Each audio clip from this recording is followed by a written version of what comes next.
lot of mystery on what this offense is going to look like when I do radio hits around the country. They're like, so what do you think? What's this? There's a lot of throwing in camp. I don't know if there's going to be a lot of throwing during the season. What do you think the optimum number of passes per game for Lance is this season? I think Jimmy was at 27 last year. If I had to guess, I think it's going to be around 21, 22, 23 in that range. I think that's probably what we're going to see, at least in the beginning, until he gives Kyle the confidence to call it more. I personally hope he passes more. I love, that the Niners have a strong run game, but it's not as fun as I've just been longing for, like a real passing game. I know. And I'm hoping that develops, but I think we're going to expect less passing than we did last year with Jimmy, at least in the beginning. Yeah. I think it's interesting. I went back and looked at what he did at North Dakota State. Very successful. He threw 17.9 times a game in that one season where he was flawless. Whew. It's a lot to go from there to say, all right, now we're going to be the kind of offense that throws 30 times a game. Maybe in 2 years or a year, but I think you start off right around there. Say, you know what? What we're going to do with you, Trey, is use you a lot like North Dakota State used you, except instead of throwing to Joe Blow, who's working in marketing now, you're throwing to George Kittle. And we're going to make we're going to let you do what you've been doing for years. It's just you're doing it with much better players around you. And then when that's enough, when you excel with that, we'll put a little bit more on your plate. That's exactly how the Seahawks handled Russell Wilson back in the day. If you go back and look at his game logs as a rookie, there was a lot of games like 19 throws, 20 throws, 25 throws. I think the goal should be no more than 25. And if they can keep it below 25 the first half of the season, they could feel pretty good about winning those games. And when he beat Houston, 23. Well, what's important to me long-term is that he's not another quarterback like Jimmy where you have to minimize his throws. Right. That he develops into a quarterback where you can call what you want to call based on the situation and not because you're scared of what your quarterback's going to do. So that's huge for me. I'm really hoping that that's the case with Trey Lance, because if it's not, I'm going to be asking for a new quarterback in 3 years. It's true. I mean, the idea is not to have him be the kind of guy who can't throw more than 25 times a game long term. This is just, I think the idea is a young player, young quarterback. Don't overwhelm him right away. Yeah. Especially on a team that has high expectations. If this were like a lot of people compare him to Josh Allen, they in Buffalo, that was a rebuilding team with a first-year coach, and they could just say, Josh, just go in there and figure out what works and what doesn't. With Trey, there's a lot of pressure because the team's good, and he's replacing a quarterback who won. So he can't just go out there and figure it out and learn and have some growing pains and lose, because people will be like, this is terrible. Like, somebody needs to get fired. So he needs to win. He needs to freaking win. And Kyle needs to figure out the best way to win while he's developing. And I think that involves, throwing in doses, passing in limited doses, not just being like, hey, man, be a superstar. Be a hero, buddy. Yeah. One of the biggest reasons to be confident in Trey Lance is that Kyle Shanahan's career is so dependent on this that Kyle Shanahan's going to do everything he can to make this work.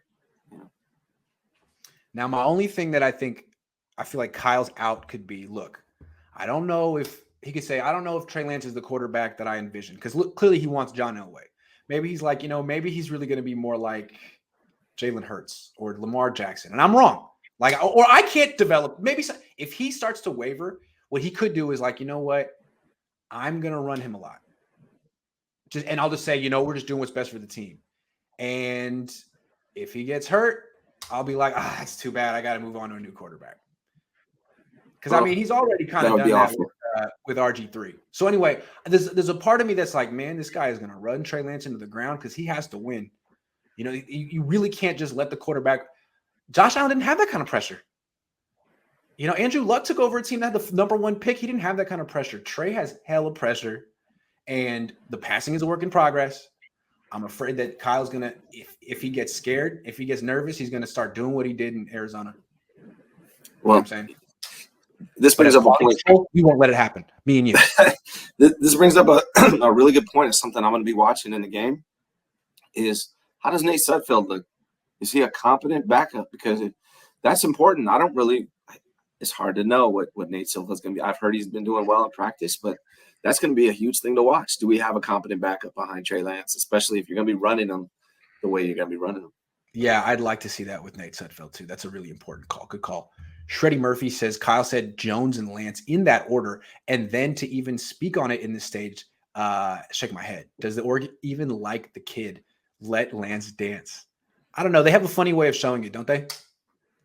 Talking about Mac Jones is like, who cares? Shreddy Murphy. That's a good name, man. It is a good name. Absolutely. Steven says Kyle said he could evaluate Mahomes. Did he? I don't get it. Sorry, Steven. Trey effing area. Isaiah Gill. Been missing you, man. All right. Well, I guess that's all that I'm looking forward to in this game. I mean, we're not going to see I don't think we're going to see the starters for that long. How many series do you think we'll see from Lance? I guess it depends on how well he does. If we get a quarter, I'll be happy, but I don't know.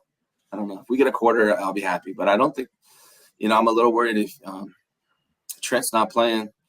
I'm hoping they're calling a lot of bootlegs and things like that, It'll be funny to see if he goes out there and the plan is, let's just get you one series, but it's a 3-and-out, and he's 0-for-2. And they're like, well, we don't want that to be the story. So you know what? Yeah. Why don't you just go out there until there's something good that happens? I don't know. Would explode. Twitter would explode if that happened. We got to it'll be very interesting to see what happens because he is under the most scrutiny. Is there a quarterback under more scrutiny than Trey Lance this year in the league? No, I don't think so. No. Well, at least with expectations. I don't know about scrutiny. They're probably all under scrutiny, but the pass by pass expectations are so high for Trey Lance, Take us back to the NFC Championship. It does. It does. I mean, my dad came on the show yesterday and was like, they better get back to the NFC. They better go to the Super Bowl. I was like, damn. I saw that.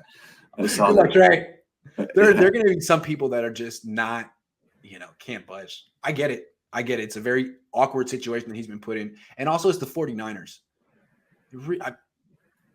Being the quarterback of this team has to come with more pressure than being any position on any team in pro sports. Yeah, I don't know. Because you're being compared to Steve Young and Joe Montana. Not only every other quarterback in the NFL, but two of the all-time greats. Did Kyle say that Jimmy Garoppolo is the best quarterback on the Niners since Steve Young? Did he really say that? He said that. Yep. I saw that today, which I was like, are you kidding me? Like Alex Smith, Jeff Garcia. You're supposedly lowering the bar for Trey Lance. He's replacing a mediocre quarterback. No, he's replacing the best quarterback since Steve Young. All right, man. Go get him, Trey. Go. All I got to do is throw 30 touchdowns passes this year and win 13 games, and Niner fans might be happy. We'll see. Yeah. Well, I mean, if he thinks Jimmy's the best thing since Steve Young, then it should be easy for Trey Lance to be the next best thing since Steve Young. There are Niner fans right now, jackhammer, cough, cough, who still think that in 1992 or whatever, when Steve Young went 14-2 and was all pro, that they should have went back to Joe Montana in the playoffs and they would have won. So I'm just saying, Trey, get to know the type of scrutiny and pressure that you're about to feel because it's unique. Sean says, I love Lance, but my spidey sense keeps telling me the Niners could have gotten him at 12. What do you think? I don't know. I have no idea of knowing, but I think the question is like, did you really know enough about him? Did you like him enough to give up the Deshaun Watson package for him? If he had fallen to 12 and you took him, wonderful. But the trade up, that was rich. And it only added more pressure on him. Weren't they talking about Atlanta was going to get him if they did? Perhaps. Again, those teams like that, like those professional demeanors, could have been. Yeah. Clearly, there were rumors and secrets in the league didn't get out about Mac Jones and Justin Fields that dropped him down because they're both gifted. I mean, Mac Jones had a nice little rookie year. I don't know. Justin Fields just seems like a quiet dude, and I think even Brandon Ayuk got a bad rap because he's quiet. Like that dude is a stud, man. He's an ultimate professional, and he's shown that he's a pro. And I think he got a bad rap. I think he was in the doghouse, maybe for no reason, but at least he's showing everybody that they were wrong about him this year. Yeah, like just how you present yourself, goes a long way. Yeah, and I think a lot of people can't. Trey seems authentic, but there are some people who are just like, Yeah, I'm really good at talking to adults. Yeah, to me, I'm sorry to keep bringing Mike McGlinchey, but there's something about the way Mike McGlinchey talks that makes me feel like, yeah, man, that's just the guy who was great at talking to adults when we were kids, because I was that kid. Yeah. I was that kid. So, There's name coaches, their favorite coaches, kids. Is there any kids out here watching, high school athletes? Go talk to your coach, shake his hand, look him in the eye. Yeah. Coaches love that shit. Excuse me, but they do. Absolutely. Yeah. Yeah. Comb your hair, do all the stuff that makes you look clean cut and serious. And yeah.